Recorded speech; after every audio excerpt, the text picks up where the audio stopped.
first Lethal Company stream in a long time, and hopefully first of many. Hey, appreciate the tier 1, Twix. I don't know what my emotes are. I think the emotes that I have right now are ones that I made back when I was an Among Us streamer. I really loved Among Us, but I did hand make all of my emotes. I think if I'm gonna be doing the streaming thing, that I should really update those. I even just have some empty emote slots that I haven't been using. And yeah, I was an Among Us streamer. I wouldn't put too much stock into that. It was more so that, you know, I had a group of friends and we would play Among Us basically every day, and that's where I got a lot of my video editing chops in.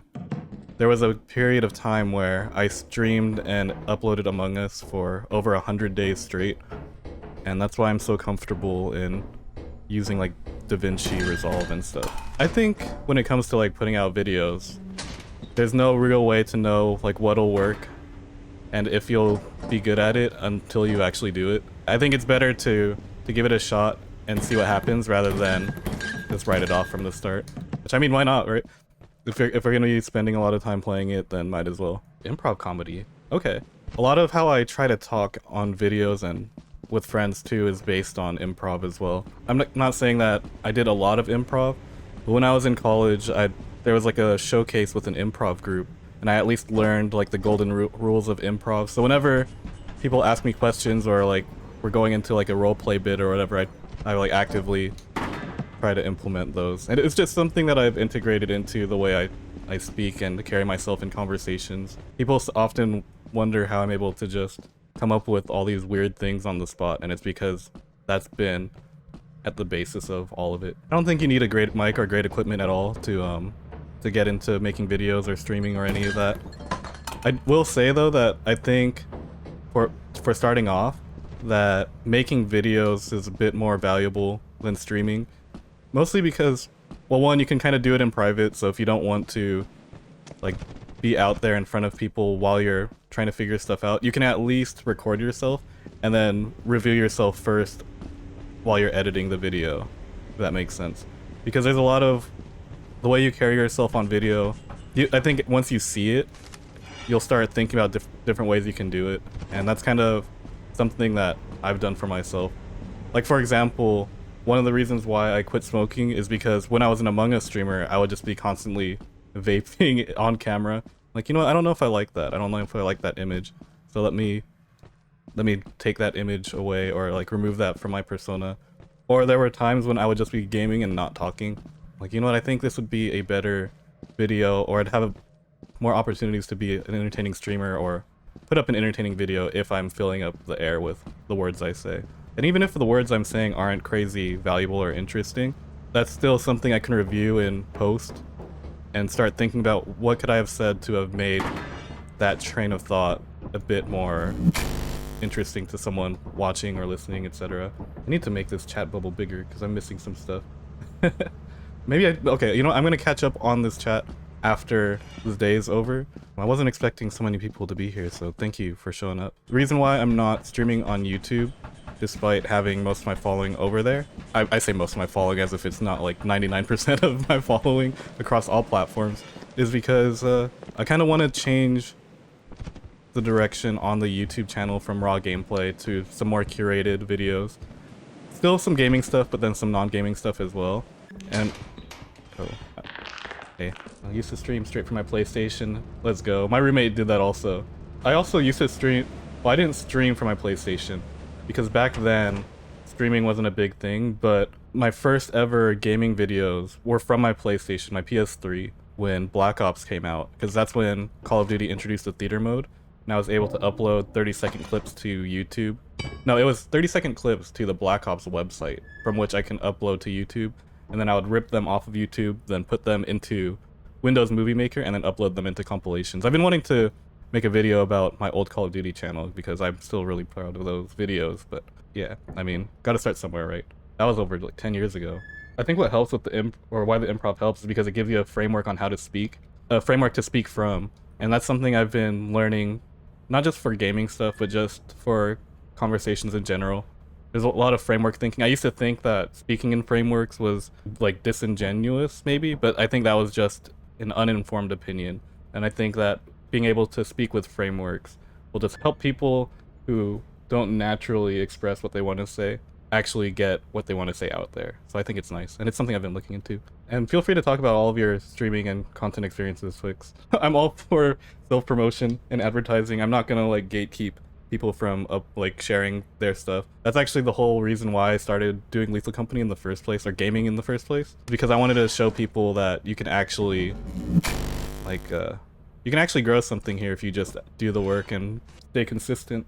As far as like diversifying my content on different platforms, this is like the first real time that I'm trying to go onto a different platform, because when I was doing YouTube at first, I wanted to make sure that I learned YouTube inside and out before doing anything else, because in my previous attempts at like trying to do content and stuff, when I was very actively making YouTube shorts, TikToks, Instagram reels, I was burning myself out trying to upload onto 4 or 5 different social media platforms at once, and I realized that I didn't really have an understanding of how any of them would contribute to my growth. All I was operating on was the basis that if I put stuff up, then it will help me grow. But I think once you've gotten over that first hurdle of actually putting content up, then you have to start being a bit more strategic about it. So rather than trying to upload to 5 platforms and seeing what stuck, I just picked the one that I wanted to do most and tried to learn it inside and out. So now that I have a pretty good grasp of how YouTube works, I'm trying to expand over to Twitch next, just so that way I don't give up the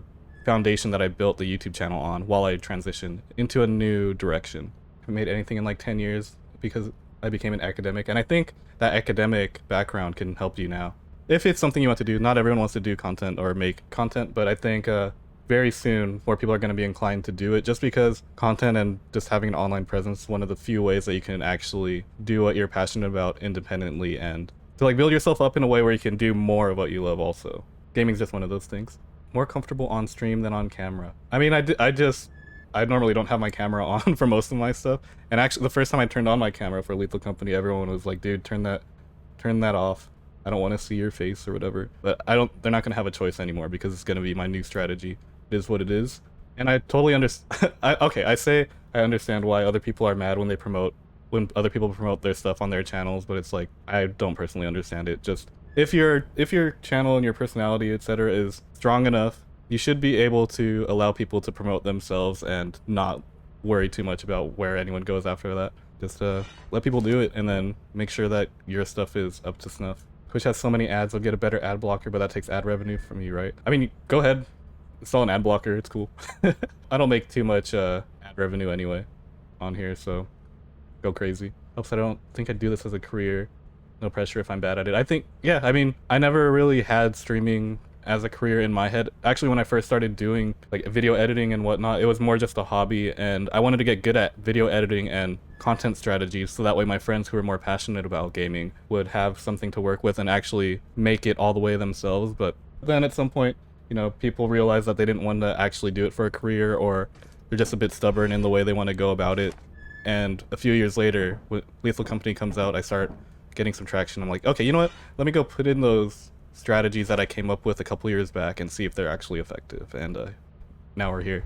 But the only thing is that most of them wanted to become streamers, not necessarily content creators. That's part of the reason why I want to stream now. I'm like, okay, well, I didn't really quite prove how to become a streamer. I proved how to grow a YouTube channel, I guess, a gaming YouTube channel. So let me go see how gaming streaming works. YouTube video essayist research assistant. That's cool, because I actually want to go more into like the video essay type stuff. I've been working on some scripts and that I want to execute on. I've quit my day job. I put that in a community post as well, because I've been spending a lot of time trying to get those scripts together, and those videos also take me a lot longer to edit. So whenever I'm late in the night at like 2 or 3 in the morning and have to consider going to work at 7 or 8, I'm like, okay, I think it's time to let that part of my life go, so I can actually full send this deal. Because I mean, my whole YouTube thing so far has just been play the game, upload minimal edits, and then let it ride. And that's been cool, and even now with the viewership I'm getting, there's still so many people that are just willing to watch that and find joy in it. But I think for me to get to the next level, I'm gonna have to put in a bit more effort than that. And I do want to get to the next level, just because it's not necessarily that I want to do gaming as a career. It's more so I just like kind of pushing myself and seeing what kind of systems and growth I'm capable of, and gaming is one of those channels for that. Literally, the gaming channel, you know what I'm saying? Series of all time is Heavenly Delusion. I watched like the first 3 or 4 episodes of that, and the only reason I didn't continue it is because that was around the time when I stopped gaming and anime entirely for like 6 months, because that was when I wanted to start taking my culinary career a bit more seriously, as well as like my personal, physical, mental, spiritual health. And I was really into like exercising and running and Muay Thai for a good like 5 or 6 months or so, and I was real good about it. And then Lethal Company came out, and then I saw an opportunity to grow a gaming channel, and I just threw all of that away to grow a gaming channel. But I'm circling back around to getting all my health in order. All out here just living the same lives. You know, and that I think that's why it's important for people to put out videos and just kind of share their life story. You're gonna find people who relate to you, even if it's only like 1% of the world or whatever. That's like a lot of people. 1% of the world is like hundreds of thousands of people. I haven't watched any of your streams before, but I've been watching your YouTube videos for 4 months. Excited to see what you think of V55. Yeah, I'm not surprised that you haven't seen any of my streams, because this is probably only like my second or third stream that I've done since I started YouTube. I did a few YouTube streams at least. I think I did 3 of them, and then I didn't necessarily like the return I was getting from YouTube. I was like, okay, let me just hold off on that. But now I'm trying to grow a Twitch presence as a streamer at least, so we're out here now. Everyone's been watching me for around 4 months because that's about as long as I've been doing it for the most part. I only hit, I was gonna say YouTube affiliate, YouTube partnership, December of last year. I guess 4 months would put you guys right around like February or so. And January was the year where, or the month that I started really getting a following. That's where all of my stuff really spiked. I think when Lethal Company was the hottest. I think we're gonna actually play now. I've mostly caught up here. So talking to yeah, this is turned into a just chatting stream. I have to change the thing, but I've been looking at Eclipse Assurance for so long. Let's just go. I mean, what's the harm, right?